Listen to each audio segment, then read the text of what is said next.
Ino na naman iyan, Dolor? Nayayamot na tanong ng kanyang ama habang papalapit sa kusina kung saan siya nagluluto ng kanilang agahan. Papa, Bicol Express ito. Bagong resipe para naman maiba. Ikaw talaga, Dolor. Ang dami mong kaartihan eh. Pwede mo lang naman kainin ng hilaw ang nabiktima mong lasinggero kagabi. Nandoon ka, Papa? Oo naman. Kitang-kita ko kung paano mo nilapa ang walang kalaban-laban na lasinggero. Kung paano mo dinukot ang puso ng taong iyan at inisang lamon lang. Napangisi si Dolor habang inalala kung paano siya nag-enjoy na kainin ang lamang loob ng nabiktima niya kagabi. Nagwawala ito at napakaingay sa daan, kaya nairita siya at iyon ang kanyang napag-initan. At ang natirang katawan nito ay pinagpera-peraso niya at nilagay sa kanilang napakalaking freezer. Sana pala tinulungan mo man lang ako, Papa. Para ka lang nanood ng horror movie kung ganun. Reklamo niya. Ewan ko sa'yo, Dolor. Bakit ba napakabangis mo? Manang-mana ka talaga sa iyong ina. Ganun talaga, Papa. Mana-mana rin. O siya, tikman mo na itong Bicol Express na putahe ko. Ang espesyal na sangkap ay karne ng tao. Nakangising saad ni Dolor. Ang dami mong kalokohan talaga. Hindi ito kalokohan, Papa. Ginagamit ko lang ang napag-aralan ko. Sayang naman ang pag-aaral ko ng pagiging kulinary kung hindi ko gagamitin. Para naman sosyal din ang pagkain natin araw-araw. Nakangising saad ni Dolor. Napailing na lamang ang ama niya habang nakatingin sa inihain niyang pagkain. Binalak niyang magtayo ng isang restaurant na ang pangunahing sangkap ay ang lamang loob ng tao o karne. May pera sila, mayaman. At kahit mamatay man sila, ay hindi maubos-ubos ang kanilang nakatagong yaman. Kaya marami ang nagtaka kung ano ang ikinabubuhay nila. Gayong halos araw-araw ay nagtatago lamang silang magpamilya sa loob ng malaki at tila pinamamahayan na ng multong bahay na gawa pa noong 1960s. Ngunit wala silang pakialam sa sasabihin ng mga nakapaligid sa kanila. Namumuhay sila ayon sa katauhan na mayroon sila at sa buhay na gusto nila. Wala ring nais makihalubilo sa kanila dahil natatakot na baka sila ay mga babaylan. Ang iba ay nakalang sila ay mangkukulang at ang iba ay sinasabing mga angkan sila ng aswang. Na siya namang totoo. Pero ano naman ang pakialam ng iba? Walang pakialam si Dolor kung ano man ang iisipin ng iba. Basta sila ay malayang namuhay sa gusto nila. Marami ang nawiwarduhan kay Dolor. Simula noong nag-aaral pa lamang siya ng elementarya hanggang sa nakatapos siya ng kolehiyo. Ang iba ay sosyal ang tingin sa kanya at madalas ay takot sa kanya. Simula noong may isang estudyante na pinaglamayan at ang huling kaalitan lamang nito ay si Dolor. Natagpuan na lamang ito sa loob ng campus na butas na ang dibdib habang nakadilat ang mga mata. Ngunit sa kabila ng lahat ay may isang lalaking simula high school sila ay patay na patay sa kanya. Ito si Emil na pilit na nakipaglapit sa kanya, ngunit lalo naman niyang itinataboy. Wala sa isip ni Dolor ang makipagrelasyon sa isang tao dahil ayaw niyang mabunyag ang katauhan nilang magpamilya. Nag-iisang anak lamang siya at may edad na rin ang kanyang mga magulang. Siya lang ang nag-iisang magtatanggol sa mga ito laban sa mga mapang-aping tao. Hanggang sa nabalitaan na lamang niya na nasa ibang bansa na ito nagkolehiyo. Mayaman din ang lahi nila Emil. Kaya kahit ilan o anong kurso pa ay kaya nitong tapusin sa ibang bansa. Mabuti na rin iyon para kay Dolor dahil sawang-sawa na siya sa kakataboy dito. Kaya simula noon ay wala na siyang naging balita sa binata. Hindi naman nauso ang social media ng mga panahong iyon, kaya mas madali siyang makalimutan ng email na iyon. Makalipas ang ilang taon, nakahanap rin si Dolor ng magandang pwesto para pagtayuan ng restaurant. Tuwang-tuwa siyang ibinalita sa kanyang ama at ina na matutuloy niya ang kanyang plano sa pagpapatayo ng restaurant. Katapat nito ay isang sikat din na restaurant na 1 taon pa lang namang simula noong mag-umpisa ito. Agad siyang naghanap ng mga tauhan.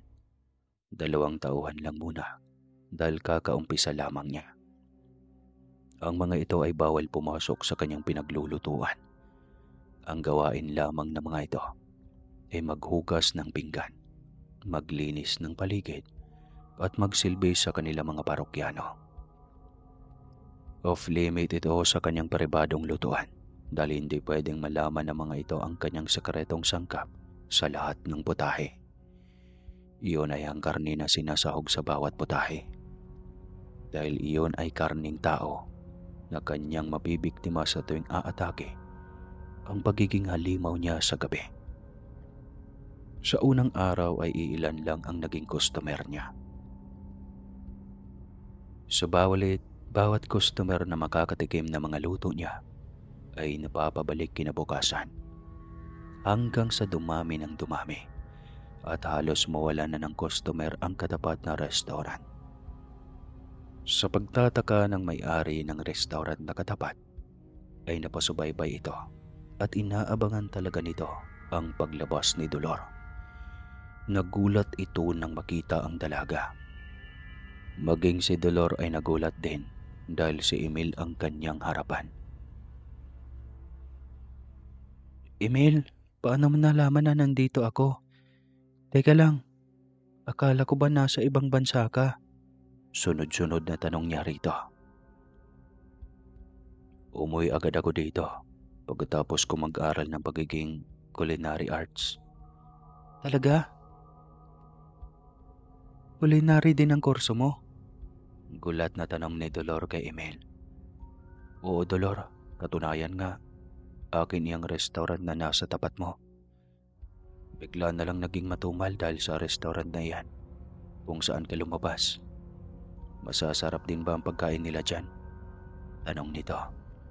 "Abay, syempre, Emil. Akong may-ari eh. Ako mismo ang nagluluto at kagaya mo, isa rin akong chef." Namangha si Emil sa kanya dahil sa narinig. Dismayado man ito sa unti-unting pagkawala ng mga customer niya ay naging okay ang lahat nang malamang ang matagal na nitong iniibig na si Dolor lang din pala ang naging kakumpetensya niya. "Nako, akalain mo yon. Ako ang may-ari ng restaurant na katapat nito. Tapos, ikaw din palang may-ari ng restaurant na yan." Puna ni Emil. "Nako, pag sineswerte ka nga naman, akalain mong magkatapat lang pala tayo." Masayang wika ni Dolor. "Oo nga eh.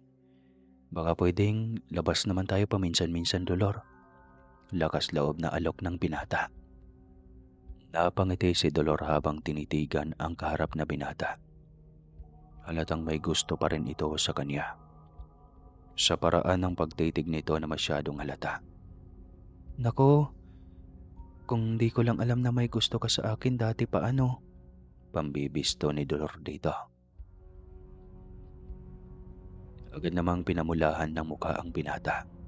Subalit mas lalo lang itong tinatawanan ni Dolor. "Kita mo na, sinabi ko na eh.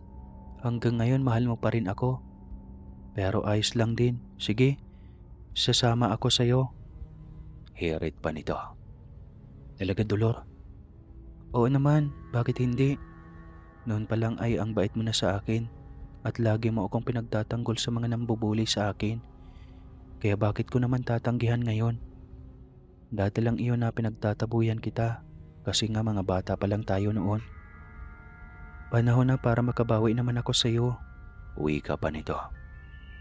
Tila mas lalong lumakas ang loob ni Emil nang marinig iyon mula sa dalaga. Mukhang may pag-asa na para magtapat ng pag-ibig sa babaeng ito. Nang gabing ding iyon ay sinundo ni Emil si Dolor sa restaurant niya. Iniwan na rin ni Dolor sa kanyang staff ang pag-aasikaso sa mga customer nila. Hindi rin naman iyon ganon kadami, kaya alam niyang kaya na ng mga staff niya na i-assist ang darating pang mga customer. Pinapaubos na lamang niya ang mga nailuto na niyang mga putahe. Tapos ang mga ito na ang magsasara ng kanyang restaurant. Tahimik sila sa biyahe hanggang sa marating ang isang pribadong lugar.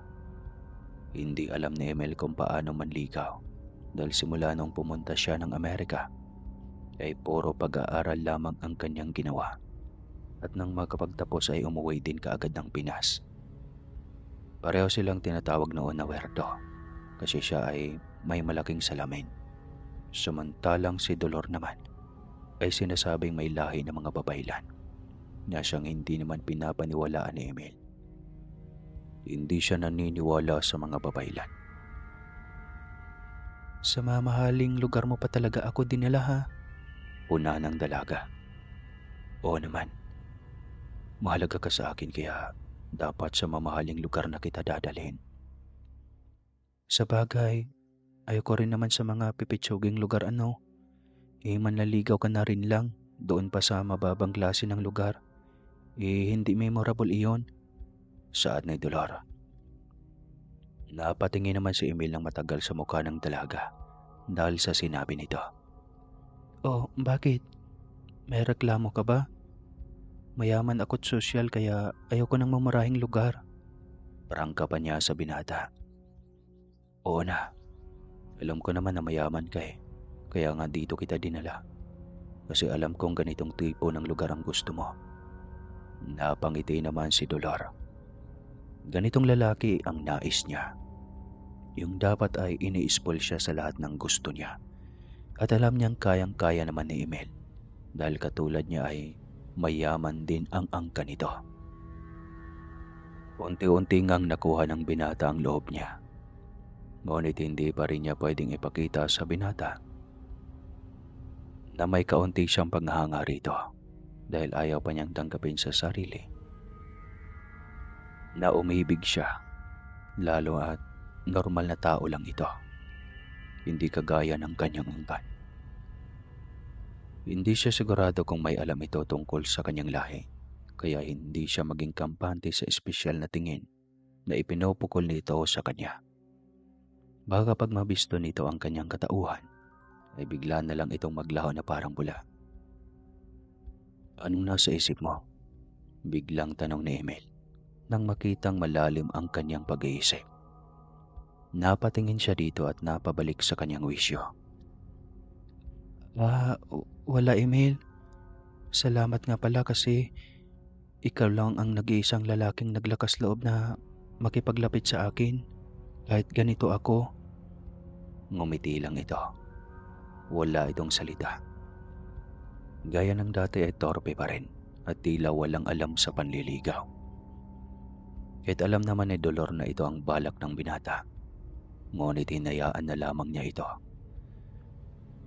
Hihintayin na lamang niya ang panahon kung kailan ito magkaroon ng lakas ng loob para magtapat sa kanya ng pag-ibig nito. Hindi lang niya alam kung kaya nitong panindigan ang pag-ibig nito, lalo na kapag nailantad na niya ang kanyang katauhan sa harapan nito. Matapos nilang kumain doon, ay nag-usap muna sila saglit. Mga walang kakwenta-kwentang bagay at pangyayari noong kanilang kabataan. Kanina pa si Dolor gustong umuwi dahil napaka-boring at ang totoo ay hindi siya nasarapan sa mga pagkain na kanilang in-order. Mas masarap pa rin ang lamang loob lalo na kapag sariwa. At lalo na kung lamang loob ng tao. Habang nagsasalita si Emil ay hindi siya nakikinig dahil iba ang nasa kanyang imahinasyon. Nang hindi niya mapigil pa ang sarili, ay agad na siyang nagpaalam kay Emil. Hindi na niya pinatapos ang sinasabi nito. Pasensya na Emil ha, kailangan ko na palang umuwi. May nakalimutan nga pala akong appointment. Alibay niya sabay bilis na tayo. Agad tinawag ni Emil ang staff para makapagbayad ng bill at maihatid na sa bahay nito ang dalaga. Hinihinay lang. Masyado bang importante ang meeting na iyan at nagkandara pa ka? Tanong ni Emil. Oo, kaya pwede ba? Bilisan mo na rin. Lakad takbo silang papalapit sa kotse ni Emil na nakagarahe sa labas. Wala man lang siyang ideya kung bakit sobrang nagmamandali ang dalaga. Mabilis na umalis ang sasakyan. Walang ideya si Emil sa bagong address ni Dolor, kaya hiningian niya ito ng sketch. Sige lang, diretso lang Emil. Sasabihin ko na lang sa iyo kung bababa na ako. Tanging sagot ni Dolor. 15 minutos pa lang ang kanilang biyahe nang pinahinto ni Dolor ang pagmamaneho ni Emil. Nagtaka ang binata dahil nasa masukal na parte pa lamang sila ng highway at wala pang mga ilaw sa parteng iyon. Delikado naman ang lugar na ito, Dolor. Saan ba banda ang inyo dito? Tanong ng binata. Huwag ka ng maraming tanong. Iwanan mo na lang ako dito. Sige na, larga na. Utos pa nito, kaya walang magawa ang binata, lalo na nang maglakad na ito papalayo. Ngunit hindi mapalagay si Emil, kaya bumaba na rin siya para sundan ang dalaga. Ang bilis na wala nito sa kanyang paningin. Kakababa lang nito at ilang hakbang lang ay nilamon na kaagad ito ng dilim at hindi na niya namataan pa. Sinubukan niyang hanapin ang dalaga. Ngunit imbes na ang dalaga ang mahanap, ay isang sobrang nakakatakot na nilalang ang bumungad sa kanya. Nagbabaga ang mga mata nito, naglalaway, at labas ang mga bangil. Balot pa ng makapal na balahibo ang buong katawan. Napaatras siya nang makitang napatingin sa kanya ang halimaw. Tila wala naman din itong balak na sugurin siya dahil nakatingin lang ito sa kanya. Biglang may ugong ng motor ang papalapit at doon nakatingin ang nilalang. Nagulat na lang si Emil nang bigla itong tumalon at pumagit na sa kalsada. Mas lalo pang nagulat si Emil nang tumalon ito sa lalaking nagmamaneho ng motor. Natumba ito dahilan para mabilis na madaganan ng nilalang ang lalaking duguan na ang ulo dahil sumadsad ito sa sementong kalsada. Sa takot na Emil ay mabilis siyang tumakbo papasok ng kanyang sasakyan at humarurot na papalayo. Baka siya pa ang mabalingan ng nilalang, oras na matapos na nitong mabiktima ang nasabing lalaki. Napaisip siya kung saan na napunta ang dalaga. May kaunting duda sa kanyang utak.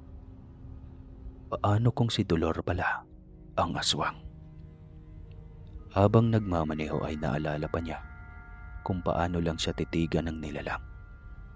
Wala man lang itong balak na sugurin siya, gayong nasa harapan lang siya nito. Ngunit ang lalaking nakamotor ay pinaghirapan pa nitong sunggaban para lang mabiktima, gayong nauna naman siya. Hindi siya makatulog sa gabing iyon, kakaisip sa nangyari. Malakas ang kutob niya na si Dolor ang nilalang na iyon. Hindi nawala ang pagtingin niya sa dalaga. Subalit bigla siyang nagkaroon ng interes na alamin kung may itinatago nga bang ibang katauhan si Dolor. Kung sakali mang totoo ang kanyang hinala, hindi pa siya sigurado kung kaya ba niyang tanggapin ang ganoong katauhan. Pagkaramdam naman niya ay hindi nababawasan ang kanyang pag-ibig dito na noon pa nabuo at tila mas lalo pang lumalim. Ngayong naging pareho na silang matured at may sari-sarili ng pangkabuhayan. Isa lang ang nabuo sa kanyang utak. Iyon ay ang sundan ng dalaga at kumpirmahin kung totoo ba ang kanyang hinala. Kinabukasan ay normal pa rin siyang nakipag-usap sa dalaga. Hindi niya ipinapahalata dito na mayroon siyang duda. At lalong hindi mag-iiba ang dating pagtingin niya sa dalaga. Ito lang ang kaisa-isang babae na naging espesyal sa puso niya. At wari niya ay hindi na ito magbabago pa. kahit ano pa ang magdidiscover niyang katauhan nito. Pumasok siya sa restaurant ng dalaga. Bitbit ang punpun ng bulang rosas. Hinintay pa niya ito sa mesa dahil sabi ng staff ay abala pa daw ito sa loob. Ilang minuto din siyang naghintay bago ito lumabas. Napaghintay ba kita ng matagal? Tanong ni Dolor kay Emil. Medyo, pero ayos lang, basta ikaw. Alam ko naman na abala ka eh. Ako nga itong istorbo sa trabaho mo, sagot ni Emil. Ano ka ba? Hindi ka istorbo. Nagkataon lang talaga na medyo marami ang order kaya pasyensya na. At hindi ako nakalabas agad. Bakit kasi hindi ka mag-hire ng chef? Marami ka namang pera. Bakit ka pa nagpapakahirap? Wala. Gusto ko talagang ganitong trabaho dati pa eh. Kaya pinanindigan ko na. Napangiti na lamang si Emil sa sinabi ng dalaga. Talagang hindi nabali dito ang pagod sa kanyang katawan. Basta mamayang gabi ha. Mamamasyal ulit tayo dahil gusto kong aliwin ka rin. At saka makapagpahangin ka rin sa labas. Wika ni Emil. Sure naman. Gusto ko yan, Emil. Mamayang gabi uli. Napangiti si Emil. Mas lalo yatang nahulog ang kanyang loob sa dalaga. At ang nais niya itong laging kausap at kasama. Nang gabing iyon ay medyo napahaba ang kanilang kwentuhan sa dati nilang pinuntahang lugar. Mag-aating gabi na nang ihatid niya ito sa kanilang bahay. Nagulat siya dahil hindi naman pala nabago ang address ng dalaga. Ang dati pa rin itong bahay na sobrang makaluma na at tila ba isa ng haunted house kung titignan sa labas. Hindi ko akalain na dito pa rin pala kayo nakatira. Ang luma na nito. Hindi man lang ba kayo natakot manirahan sa ganito? Hindi. Sanay na kami na ganito ang aming bahay. Bakit ba? Wala lang. Hindi lang ako makapaniwala. Napakasosyal ang dating mo tapos dito ka pa rin pala nakatira. Abay, parang binubuli mo naman ako niyan ah. Napatawa si Emil at biglang binawi ang kanyang sinabi. Niyaya pa siya ng dalaga na pumasok sa loob. Hindi naman siya nagdadalawang isip na pumasok. Pagkarating nila sa loob ay nandoon ang mga magulang ni Dolor. Pareho ang mga itong matanda na, ngunit halatang kay lalakas pa rin. Agad siyang bumati sa mga ito at namanga siya dahil sobrang bait ng mga magulang ni Dolor. Inasikaso pa siya ng ina ng dalaga. Maayos at formal na pinakilala ni Dolor si Emil sa mga magulang niya. Papa Murphy, Mama Elsa, si Emil nga pala. Emil, sila ang mga magulang ko. Pakilala ng dalaga. Buong loob na nagmano si Emil sa mag-asawa. Nakita niyang mababait naman ang mga ito at hindi kakikitaan ng kawerduhan, kaya wala siyang alinlangan. Lalong malakas ang loob ng binata na hindi siya mahihirapan na hingin ang abiso at consent ng mga magulang ni Dolor para manligaw dito. Habang magiliw na nakipag-usap ang ama, tinanong siya nito kung paano sila nagkakilala nito. Ikwento naman ni Emil na nagsimula sa elementarya hanggang high school ay lagi na siyang nakabuntot noon kay Dolor. Napatawa naman ang ama ng dalaga sa naging kwento niya. Buti hindi ka sumuko. O baka kapag may malaman kang sikreto ni Dolor, bigla ka na lang maglaho na parang bula. Agad na nag-react ang dalaga at sinaway ang naging reaksyon ng ama. Papa naman eh, anong klaseng tanong ba iyan? Parang nilalaglag mo naman ako sa manliligaw ko. Nag-iisa na nga lang yan eh. Reklama ng dalaga. Binibiro ko lang naman, ikaw talaga iha. Mukhang natatakot ka maging matandang dalaga, anak ha. Nagtawanan sila. Kaya naman nayamot ang dalaga. Ngunit bigla ding bumawi si Emil at naging seryoso sa kanyang sinasabi. Hindi ako magsasawang ligawan ka hanggang sa mapapasagot kita, Dolor.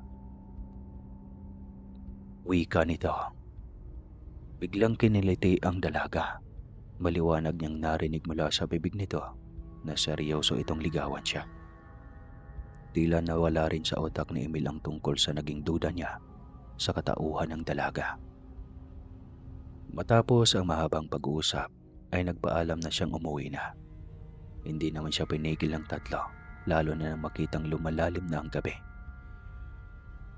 Lumipas pa ang maraming buwan hanggang sa naging magkasintahan na nga silang dalawa. Nagkapalagayan na rin sila ng loob, kaya binalak ni Emil na yayain si Dolor na magpakasal. Ngunit ayaw pa ng dalaga ng kasal. Ang gusto nito ay magsama lang muna sila at saka na lamang ang kasal. Bakit naman? Matagal na tayo magkasintahan. Bakit hindi na lang natin gawing ligar ang ating pagsasama? Ganun pa rin naman yan, Emil. Ang mahalaga ay nagsasama naman na tayo, hindi ba? Maligaya tayo at kontento sa isa't isa. Hindi tayo nagloloko, kaya ayos na iyon. Tsaka na lang ang kasalan na iyan. Pangungumbinsin ng dalaga. Walang magawa si Emil kundi ang respetahin ang gusto nito. Basta ang gusto niya ay may basbas mula sa kanilang mga magulang. At lalong may basbas ng sa itaas ang kanilang pagsasama. Ngunit ayaw ni Dolor, kaya hindi na niya ipipilit pa. Naging bukas sila sa kanilang restaurant. Labas-pasok si Emil sa restaurant ng asawa. At ito rin ay sa kanya. Ngunit bawal siyang makialam sa lutuan ni Dolor. At iyon ang kanyang pinagtataka. Ngayong halos mag-asawa na sila. Kung si Dolor nga ay hinahayaan niya makialam sa kanyang kusina, ngunit hinayaan na lamang niya ito. Wala siyang magagawa dahil iyon ang gusto nito. Respetuhin na lamang niya ang gusto nito. Hanggang sa isang beses na pumasok siya sa kusina nito dahil gusto niya itong sorpresahin ng maaga. Naalala ni Emil na anibersaryo ng kanilang pag-iibigan. Kaya dinalhan niya ito ng paborito nitong punpun ng pulang rosas at mamahaling tsokolate. Ngunit siya yata ang nasorpresa dahil pagdating niya roon ay wala si Dolor. Ayon sa mga staff ay may pinuntahan ito. Hinintay na lamang niya ang kasintahan sa loob ng pribadong kusina nito. Walang masyadong customer namang sandaling iyon kasi maaga pa. Kaya naman siguro naisipan ni Dolor na lumabas. Sa isip ni Emil ay baka may binili lang itong mga importanteng sangkap. Habang nasa loob ay naintriga siyang buksan ang naglalakihang freezer ng kanyang kasintahan sa loob ng kusina nito. Dati pa siyang nagtataka dahil ang lalaki naman yata ng mga freezer ni Dolor. Gayong ito lang ang nag-iisang chef dahil ayaw nitong mag-hire pa ng iba. Sinubukan niyang buksan ang unang freezer at laking gulat niya nang tumambad sa kanyang mga mata ang pira-pirasong katawan ng mga tao. Halos nagyayelo na ang mga ito, ngunit hindi siya magkakamali dahil ang daliri ng kamay at paa ay masyadong halata. Mabilis niyang naisara iyon dahil sa sobrang pagkaduwal. Sinunod niyang sinubukang buksan ang ikalawa. Mas lalo siyang nasuka dahil kahit nagyayelo na ay umaalingasaw pa rin ang lansa ng dugo at lamang loob ng mga tao. Hindi na niya masikmura kaya hindi niya na sinubukan pang buksan ang pangatlo. Mabilis siyang bumalik sa pagkakaupo at kahit malamig ang aircon sa loob, ay pinagpapawisan pa rin siya ng malapot. Halos namumutla na ang kanyang mga kamay sa takot at pandidiri na hindi niya maipaliwanag. Sa ganoong wisyo pa siya naabutan ni Dolor at nagulat pa siya sa biglang pagbukas ng pinto. Naku, nagulat pa yata kita. Hindi na ako nag-abalang katukin ka kahit sinabi na ng staff ko na nandito ka at naghihintay sa akin. Litanya nito. Ganoon ba? Oo. Susorpresahin sana kita kasi anibersaryo natin ngayon. Sagot niya. Nahalatang balisa at patuloy ang tagaktak ng mga pawis. Nahalata naman agad iyon ni Dolor. Ayos ka lang ba? Bakit parang namumutla at pinagpapawisan ka ata? Tanong nito. Oo mahal. Bigla kasi akong nahilo. Naalala ko, hindi pa pala ako nagagahan eh. Pinasok yata ng hangin ang tiyan ko. Palusot niya. Mukhang napaniwala naman niya ito at bigla rin itong nag-alala sa kanya. Inalok siya nito ng kanin, ngunit sinabi niyang kape na lamang. Hindi rin niya kayang lunukin ang pagkain kung sakali dahil sobrang sariwa pa sa kanyang utak ang lahat ng mga natuklasan. Hindi pa siya kahit minsan na ipagluto ni Dolor at hindi pa niya nasubukang tikman ang mga menu nito. Mabuti na lang din dahil kung nagkataon, ibig sabihin ay nakakain na siya ng karne ng tao. Pinilit niyang pakalmahin ang sarili. Natatakot siyang baka makatunog ang nobya. Hindi niya akalaing totoo ang mga bali-balita noon tungkol sa pamilya ni Dolor. Ngunit sa kabila ng lahat, ay tila hindi naman nagawang mabawasan ang kanyang pagmamahal sa nobya. Ito pa rin ang babaeng hinahangaan niya simula noong kabataan pa lang. Hindi nabawasan ang pagiging aswang nito ang kanyang pagmamahal para rito. Napukaw ang kanyang pag-iisip nang biglang magsalita muli ang nobya. May problema ka? Sabihin mo na sa akin. Kilala na kita, Emil. Kaya kapag ganyan ang itsura mo, alam kong may problema. Rangka ni Dolor sa kanya. Tinitigan niya ito. Matagal bago siya nagsalita. Mahal, kahit sino ka pa, kahit ano ka pa, mamahalin pa rin kita. At gusto ko ay magsama na tayong dalawa. Gusto kong bumuo na ng pamilya kung papayag ka. Diretsyong alok niya rito. Napatitig ng matagal si Dolor sa kanya. Alam niyang kinikilati siya nito kung seryoso ba siya sa kanyang sinabi. Napangisi pa ito habang napapaluhan ng mapagtanto na seryoso siya sa kanyang alok. Matagal kong hinintay ang araw na ito, Emil. Kaya pala ganun ang mukha mo nang maabutan kita. Nininervyos ka pala. Akala mo, hindi ako papayag ano? Sino bang ayaw magkaroon ng pamilya? Ganitong may mga edad na tayo. Gusto ko na rin magkaanak, Emil. Napayakap siya sa nobya. Nag-uumapaw ang tuwa sa kanyang puso dahil hindi niya inakalang aabot sila sa ganoon. Kaya wala naman sa plano niya ang alokin sana ito ng tungkol sa pagpapamilya. Bigla na lang pumasok sa utak niya ang bagay na iyon. Kaya sa pangalawang pagkakataon ay pumayag naman ito. Ngunit kung sa bagay naman ay matagal na siyang handa na harapin ang ganong uri ng responsibilidad. Matagal na siyang stable pagdating sa pera at mga ari-arian. Kaya walang problema sa ganong mga bagay. Ang hindi niya napaghandaan ay ang nakatagong katauhan ng pamilya ni Dolor na noon lang niya personal na nadiscovery. Gayunpaman, hindi siya nagatubiling maging parte pa rin sa angkan ng mga aswang. Nagsimula silang magsama sa araw ding iyan. Kampante naman siyang walang gagawing masama si Dolor sa kanya dahil ramdam naman niyang minahal din siya nito ng totoo. Bumukod sila ng bahay. Pinili niya ang moderno at maayos na tirahan na hindi naman sila pagdududahan na lahing aswang. Kahit pa totoong aswang ang kanyang asawa. Siya pa mismo ang nakasaksi nito. Pero gagawin niya ang lahat ng kanyang makakaya.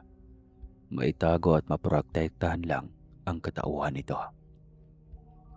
Gusto rin niyang aktual na maaktuhan ang pagiging aswang ng asawa. Kaya inintay ni Emil ang kabilugan ng buwan. Gusto niyang masaksihan ang anyo ng asawa kapag umatake na ang pagiging aswang nito. Iyon ang bumabagabag sa kanyang isip simula noong madiscover niya ang mga karne ng tao sa restaurant nito. Lumipas sa mga araw. Sa wakas, iyon ang unang kabilugan ng buwan na magkasama sila sa iisang bahay at kwarto. Alam niyang masasaksihan niya ang bagay na iyon at hindi siya nagkamali. Habang nakahiga silang pareho sa kama para sana matulog na, ay nahahalata niyang pagiging balisa ni Dolor. Hindi ito mapakali na tila ba naiinitan, gayong sobrang lakas na ng aircon sa kanilang kwarto. Nagkunwari lang siyang tulog hanggang sa maramdaman niya ang pagbangon ni Dolor. Nagmamadali itong lumabas kaya sinundan niya agad ito. Patungo ang kanyang katipan sa likod ng bahay. Hindi na siya nagabalang sundan pa ito. Sa bintanang kristal na lamang niya ito sisilipin dahil makikita roon ng malinaw anuman ang gagawin nito sa likod. Nakapatay ang ilaw sa loob at sa likod bahay ay may nakabukas na ilaw. Kaya paniguradong kitang-kita niya mula sa loob anuman ang gagawin ni Dolor sa likod bahay. Hinintay niyang pagdating nito. Palingalinga nga ito at sobrang balisa habang nanlilisik ang mga mata.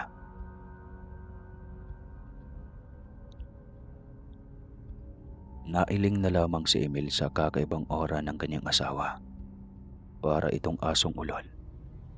Pagkatapos nitong magpalingalinga ay nagulat na lamang si Emil nang bigla na lamang itong naging itim na pusa. Napatakip na lamang siya ng bibig upang masigurong hindi makawala ang kanyang boses. Hindi pwedeng malaman ni Dolor na alam na niya ang sekreto nito. Mabilis ding nawala sa kanyang paningin si Dolor. Hindi niya alam kung saan na ito pumunta dahil biglang nawala siya sa kanyang wisyo dahil sa gulat. Maingat siyang bumalik sa kanilang kwarto at nakahiga lang sa kama habang nakatulala lang sa kisame. Hindi niya akalaing masasaksihan niya ang ganong bagay kay Dolor. Inasahan niyang mangyari rin ang bagay na iyon, ngunit hindi ganoon kabilis. Ngunit ayos na ring makumpirma niya na totoo lahat at hindi guni-guni lang. Ganun pa man, wala siyang naramdaman na pandidiri sa asawa sa kabila ng lahat. Kailangan lang niyang protektahan ang asawa mula sa mga taong nakapaligid sa kanila. Alam niyang hindi ligtas ang buhay nito sa kamay ng mga tao, kaya siya dapat ang magliligtas dito. Siya lagi ang magbabantay upang masigurong hindi ito mahuli. Mabilis na lumipas sa mga buwan. Matagal din bago nagkaroon ng magandang balita si Dolores sa kanya. Iyon ay ang pagdadalang tao nito na siyang pinapangarap niya para maging tunay at buo silang pamilya. Nang malaman niya iyon ay napalundag siya sa tuwa. Kahit ano pa man ang katauhan ng kanilang magiging anak, ay buo pa rin niyang tatanggapin. Kagaya ng pagtanggap niya sa katauhan ng asawa na inakala nitong hindi pa rin niya alam.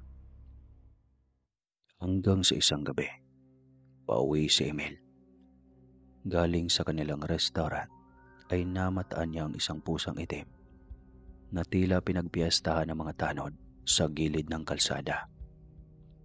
Mabilis siyang pinahinto ang kotseng dala para lapitan ang mga ito.